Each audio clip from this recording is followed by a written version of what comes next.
Type number 4, transformation into polar form. So till we studied three different types. One, direct evaluation of the given double integral. Second, when limits are not provided, we obtain the limits and then we solve the integral. Third, whenever it is not possible to solve the integral by whatever the given order of integration is, then we have changed the order to get the value of required integral. So whatever these three types, all of them were solved in the Cartesian form.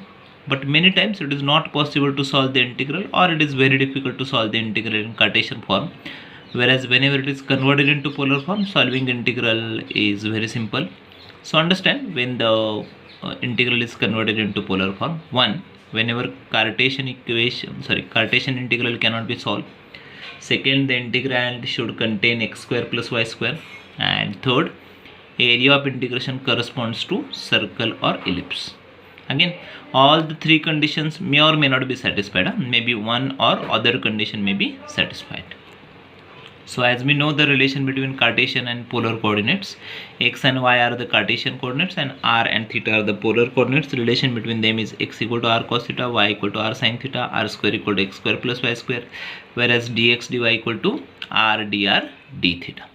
For example, suppose we want to find limits for the circle x square plus y square equal to a square.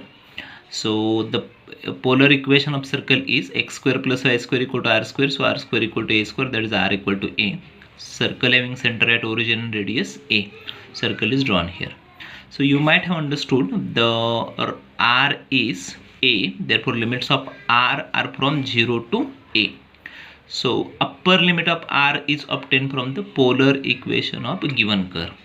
Remember this. Limits of theta. The area of circle lies in first, second, third as well as fourth quadrant. Therefore theta lies between 0 to 2 pi. Okay, next, semicircle x square plus y square equal to a square and y greater than or equal to 0. So same circle, but we want to consider circle part of the circle which lies above the y-axis, that is circle in first and second quadrant only. So in this case the limits of r, there is no change, r equal to 0 to a, whereas theta lies from 0 to pi only. Now if we consider semicircle where x square plus y square equal to a square, but x is positive, that is we want to consider circle in first and fourth quadrant only. In that case there is no change in limits of r equal to 0 to a, but theta is from minus pi by 2 to plus pi. Consider next circle r equal to a cos theta. So it is difficult to understand anything about the circle from here, so we'll try to convert that into Cartesian form. So multiply on both sides by r. So we have r square equal to ar cos theta. R square is x square plus y square, whereas r cos theta is x. So it is x square minus ax. Then to convert it into perfect square, a square by 4 is added on both sides, plus y square equal to a square by 4. The terms in x are perfect square term, it is square of x minus a by 2. Then plus y square equal to a by 2 whole square. So circle having center at a by 2 0 and radius a by 2. So circle is like this. So see, the whole circle lies in first and fourth quadrant only. So limits of theta, they are not greater than pi by 2. They are from minus pi by 2 to plus pi by 2. And limits of r equal to 0 to, before some time only I told you how to find the upper limit of r. So upper limit of r is obtained from the polar equation of circle, and polar equation of circle is r equal to a cos theta. So r equal to 0 to a cos theta. Next circle r equal to a sin theta. So again multiply by r on both sides. Then we have x square plus y square equal to ay. Try to convert the terms in y as a perfect square. So x square plus y square minus ay plus a square by 4 equal to a square by 4.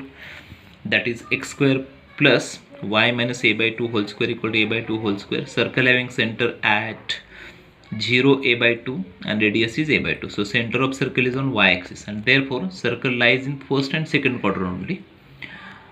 So the limits are theta equal to 0 to pi, whereas limits of r are 0 to, how the upper limit is obtained? Equation of the circle, that is r equal to a sin theta. Next, cardioid is very well known to us. R equal to a 1 plus cos theta. Cardioid is like this. So we want to find limits for upper half of the cardioid. So upper half lies from theta equal to 0 to pi. Those are the limits of theta. limits of r 0 to, how the upper limit is obtained? From the equation of Cartesian, a1 plus cos theta. All about things in the mind, we'll go through a few examples. So evaluate double integration x square y square divided by x square plus y square dx dy, where r is the annulus between the area between the two circles x square plus y square equal to 4 and x square plus y square equal to 9. So two different conditions are satisfied by this. One, the integrand contain x square plus y square, and that is in denominator. So if we try to solve this example in Cartesian form, it is not possible. Whereas the area of integration corresponds to the circle. Okay, so now we'll start with the area. The area of integration is the area between the circles x square plus y square equal to 4 and x square plus y square equal to 9. But we want to write the polar equation of circle, but x square plus y square is r square, so r square equal to 4, that is r equal to 2 is the polar equation of inner circle, r equal to 3 is the polar equation of outer circle. Now see what the limits will be. The area of integration is the area between these two circles, so r lies from 2 to 3, whereas theta lies from 0 to 2 pi. So now convert the given integral into Cartesian form, convert the integral into polar form as x equal to r cos theta, y equal to r sin theta, r square equal to x square plus y square dx dy equal to r dr d theta, and limits are very well known to us. Okay, so start with the integral x square y square divided by x square plus y square dx dy. X equal to r cos theta, therefore r square cos square theta, y equal to r sin theta, therefore r square sin square theta, x square plus y square equal to r square. Remember that dx dy is not dr d theta, dx dy is r dr d theta. Limits of r 2 to 3, limits of theta 0 to 2 pi.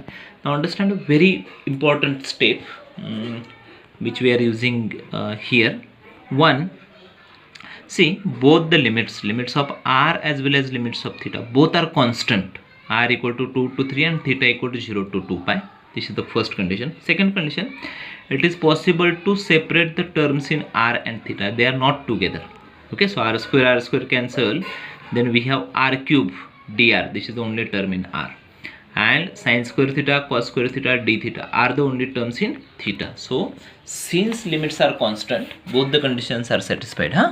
Limits are constant and we can separate the terms in r and theta, therefore the above double integral may be written as product of two single integrals like this, r equal to 2 to 3 r cube dr and theta equal to 0 to 2 pi sin square theta, cos square theta, d theta.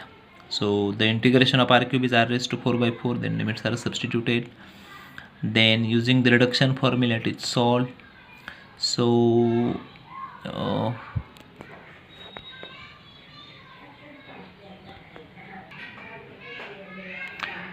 then using the reduction formulas, the second integral is solved 4 times, and then 4 to pi by 2, and the final answer is 81 by 16 pi. Thank you.